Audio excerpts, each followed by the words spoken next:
Spot ലൈവിന് പോകുന്നത് തൃശ്ശൂരിലേക്കാണ്. തൃശ്ശൂർ വെള്ളിക്കുളങ്ങര ശാസ്താപൂവം ആദിവാസി കോളനിയിൽ നിന്ന് കാണാതായ 2 കുട്ടികളും മരിച്ച നിലയിൽ. കുട്ടികളെ കണ്ടെത്തുന്നതിന് സംയുക്ത ഓപ്പറേഷൻ നടക്കുന്നതിനിടെയാണ് മൃതദേഹം കണ്ടെത്തിയത്.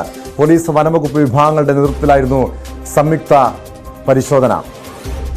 15 വയസ്സും 8 വയസ്സും പ്രായമുള്ള 2 കുട്ടികളെ കഴിഞ്ഞ ശനിയാഴ്ച മുതലാണ് കാണാതാകുന്നത്. വാർത്തയുടെ വിശദാംശങ്ങളുമായി ഡാനി ഇപ്പോൾ ചേരുന്നുണ്ട്. ഡാനി, ഈ 2 കുഞ്ഞുങ്ങളെയും കുട്ടികളെയും കണ്ടെത്തുന്നതിന് വേണ്ടിയുള്ള സംയുക്ത പരിശോധന, പോലീസിന്റെയും വനംവകുപ്പിന്റെയും പരിശോധന നടക്കുന്നതിനിടെയാണ് 2 പേരെയും മരിച്ച നിലയിൽ കണ്ടെത്തിയിരിക്കുന്നതായിട്ടുള്ള വിവരങ്ങൾ ഏറ്റവും ഒടുവിൽ ഇപ്പോൾ പുറത്തു വരുന്നത്. എങ്ങനെയാണ് ഈ കുട്ടികൾ 2 പേരും കാണാതാകുന്നത്? ഇത്രയും ദിവസം ഇതുമായി ബന്ധപ്പെട്ട മറ്റു വിവരങ്ങളൊന്നും പുറത്തു വന്നിരുന്നില്ല. ടോം, ഇപ്പോൾ 2 കുട്ടികളുടെയും മൃതദേഹങ്ങൾ കണ്ടെത്തിയിരിക്കുന്നു എന്നതാണ് ഇതിൽ ഏറ്റവും പുതുതായ വാർത്ത. കാടർ വീട്ടിൽ കുട്ടന്റെ മകൻ സജിക്കുട്ടൻ 15 വയസ്സ്, രാജശേഖരന്റെ മകൻ അരുൺകുമാർ 8 വയസ്സ് എന്നിവരെയാണ് കണ്ടെത്തിയത്. ഈ വനം വകുപ്പ് നേതൃത്വത്തിലെല്ലാം തന്നെ വലിയ രീതിയിലുള്ള തെരച്ചിൽ നടത്തുകയായിരുന്നു. പോലീസ്, വനം വകുപ്പ്, നാട്ടുകാരെല്ലാവരും ചേർന്ന് സംയുക്തമായുള്ള ഒരു തെരച്ചിൽ നടത്തുന്നതിനിടെ ഈ ഫയർ ലൈനിന്റെ ഭാഗത്തു നിന്നാണ് കുട്ടികളുടെ മൃതദേഹങ്ങൾ കണ്ടെത്തിയത്. അരുൺകുമാറിന്റെ ആദ്യം, പിന്നീട് സജിക്കുട്ടന്റെ മൃതദേഹവുമാണ് ഈ ഫയർ ലൈൻ ഭാഗത്ത് നിന്ന് കണ്ടെത്തുകയും ചെയ്തത്. ഇതുമായി ബന്ധപ്പെട്ട കാര്യങ്ങൾ, ഇതിന് അസ്പദമായ കാര്യങ്ങൾ എന്ന് പറയുന്നത്, ഈ 2 കുട്ടികളെയും കാണാതാവുന്നത് കുറച്ച് ദിവസം മുൻപാണ് കാണാതാവുന്നത്. ഇത് മറ്റ് സമീപത്തുള്ള അല്ലെങ്കിൽ മറ്റ് ബന്ധുക്കളുടെ വീട്ടിലെല്ലാം പോയിട്ടുണ്ടാകും എന്നായിരുന്നു ഇവരുടെ ധാരണ. ഈ കഴിഞ്ഞ മാർച്ച് 2-നാണ് പകൽ സമയത്താണ് ഇവരെ കാണാതാവുന്നത്. പക്ഷെ ആദ്യം അത് ശ്രദ്ധിച്ചിരുന്നില്ല. കാരണം കുട്ടികൾ മറ്റിടങ്ങളിൽ പോകുന്നതെല്ലാം തന്നെ പതിവാണ്. ബന്ധുവീടുകളിലെല്ലാം പോകാൻ സാധ്യതയുണ്ട്. അതുകൊണ്ട് ആ രീതിയിൽ ഒരു കാര്യമായ രീതിയിലുള്ള അന്വേഷണം നടന്നില്ല.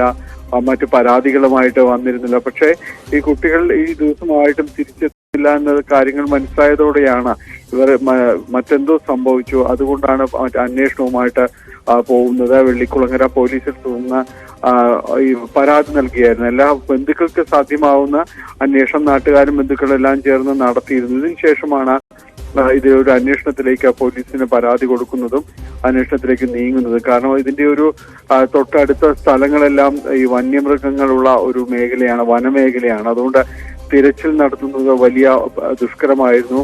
അതുകൊണ്ട് തന്നെയും കഴിഞ്ഞ ദിവസം മുതൽ തന്നെ ആളുകൾ സംഘങ്ങളായി തിരിഞ്ഞ് ഒരു സെക്ടറുകൾ അനുസരിച്ചാണ് ഇതിൽ തെരച്ചിൽ നടത്തിയത്. 15 പേരടങ്ങുന്ന 7 സംഘങ്ങളായിട്ട് തിരിഞ്ഞായിരുന്നു ഈ മേഖലയിൽ തെരച്ചിൽ നടത്തിയത്. അടിയന്തര സാഹചര്യം നേരിടാൻ മെഡിക്കൽ വാഹനങ്ങളടക്കം ക്രമീകരിച്ചിരുന്നു. അങ്ങനെ ഒരു തെരച്ചിൽ തുടരുകയായിരുന്നു. ഉന്നത ഉദ്യോഗസ്ഥരും ഈ മേഖലയിൽ ക്യാമ്പ് ചെയ്തിരുന്നു. ആ രീതിയിലുള്ള ഒരു അന്വേഷണവുമായി മുന്നോട്ട് പോകുമ്പോഴാണ് ഇപ്പോൾ കുട്ടികളുടെ മൃതദേഹങ്ങൾ കണ്ടെത്തിയിരിക്കുന്നത്. 2 പേരുടെയും മൃതദേഹം കണ്ടെത്തിയിരിക്കുന്നു. വനത്തിൽ ഫയർ ലൈനിനോട് ചേർന്നുള്ള ഭാഗത്താണ് 2 പേരുടെയും മൃതദേഹങ്ങൾ കണ്ടെത്തിയത്.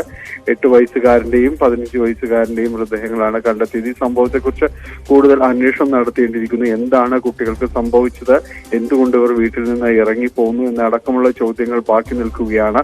അപ്പോൾ അത്തരം കാര്യങ്ങളിലെല്ലാം തന്നെ അന്വേഷണം കാര്യങ്ങൾ നടക്കേണ്ടതുണ്ട്. ബന്ധുക്കളെയും മാതാപിതാക്കളെയും എല്ലാം സംബന്ധിച്ച് ഇവരിൽ നിന്നും വിശദാംശങ്ങൾ തേടേണ്ടതുണ്ട്. വ്യക്തമാണ്. ഡാനി പോളാണ് വിവരങ്ങൾ നൽകിയത്. തൃശ്ശൂർ വെള്ളിക്കുളങ്ങരയിൽ നിന്നും കഴിഞ്ഞ ശനിയാഴ്ച കാണാതായ 2 കുട്ടികളുടെ മൃതദേഹമാണ് വനമേഖലയിൽ നിന്നും കണ്ടെത്തിയിരിക്കുന്നത്. ഈ 2 പേരും എങ്ങനെയാണ് വനമേഖലയിൽപ്പെട്ടത്? വഴിതെറ്റിപ്പോയതാണോ? ഇവരുടെ മരണം എങ്ങനെയാണ് സംഭവിച്ചത്? വന്യജീവി ആക്രമണമാണോ, അതോ സംഭവത്തിൽ എന്തെങ്കിലും ദുരൂഹതയുണ്ടോ? പോലീസ് അന്വേഷിച്ച് കണ്ടെത്തുമെന്ന് പ്രതീക്ഷിക്കാം. സ്പോട്ട് ലൈവ് പൂർണ്ണമാകുന്നു. നമസ്കാരം.